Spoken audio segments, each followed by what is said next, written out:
Considering options. Hello, Monica. How are you? I'm fine, thanks. And you? Fine, thanks. Look, Monica, I wanted to meet with you because your office is responsible not just for personnel, but also for office space. The sales and marketing office is simply too small. John Bliss and Maggie Carter and their staff simply don't have enough room to work anymore. How many people are we talking about? Maggie and her 3 regional directors, and John and 5 sales representatives.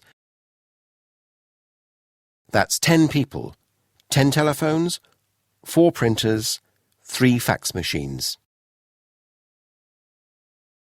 Maggie's regional directors are supposed to be spending most of their time on the road, aren't they? That was the rationale behind putting them all together in that office. That's the theory, but the fact of the matter is they usually spend 2 or 3 days a week in the office. Like the sales reps, they spend much of their time on the phone, and when everyone is on the phone it sounds more like a riot than a business office.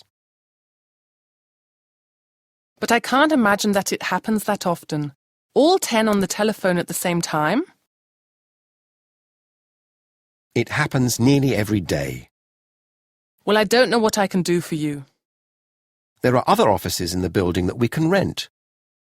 I think we need to consider it for the near future. If we rent more rooms, our costs will go up. On the other hand, if we don't rent more rooms, then I think morale may go down. I see your point.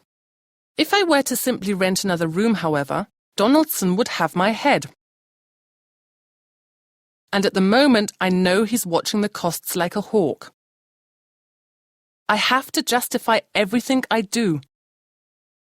I can't even hire a personal assistant for the CFO because of the costs. Well, we have to invest in people too. I'm not saying no, Michael. What is our next step then? If we both went to Donaldson, then we might have a better chance of convincing him. Well, how do we approach him then? If his most important issue these days is costs, then we have to suggest other ways of reducing costs so that renting an additional office doesn't increase our costs. Or we have to show that sales and marketing have been doing such a good job the last few years that it's really worth it. We've surpassed our targets for the last 3 years in a row, but I doubt that will be good enough. I know that the sales team has met their targets as a whole, but the issue is the additional cost. And sales haven't done so well that he'll just reward them. Do you know what it would cost to rent the office on the next floor? If we went to the landlord, perhaps we could work out a deal with him. I doubt he would be willing to reduce the rent by much.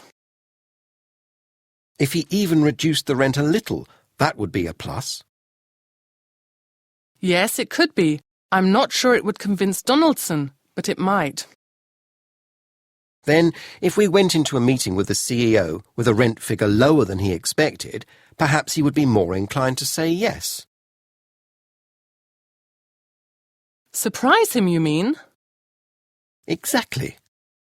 It might work. I've often found that if I go to him with a solution to a problem he doesn't know about, he's more likely to agree with me on the solution. There must be another option then. The first possibility is we go to him and hope for goodwill.